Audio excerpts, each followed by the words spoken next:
बघा मित्रांनो, गावाकडून तूप आणलंय बघा.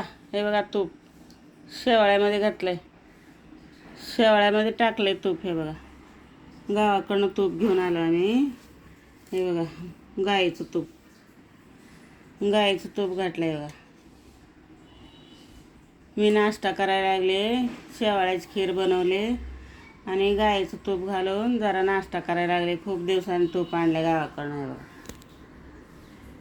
या तुम्ही पण नाश्ता करायला मित्रांनो. आणि लाईक करा, सपोर्ट करा व्हिडिओला. आमच्या किती दिवस झाला आमच्या व्हिडिओला यूज नाही येत, काय नाही, का बघत नाही आमचे व्हिडिओ. आम्हाला कमेंटमध्ये सांगा तुमचे व्हिडिओ बरोबर नाही, तुम्ही चांगले व्हिडिओ बनवा असं कमेंट करा आम्हाला. आम्ही चांगले व्हिडिओ बनवतो. मग तुमच्या मनासारखे आम्हाला कसं समजणार, चांगले आम्ही व्हिडिओ बनवणार. मग बाहेर जाऊन जरा कमेंट करा, लाईक करा, आम्हाला समजतं आहे मग. आणि या नाश्ता करायला. चला बाय.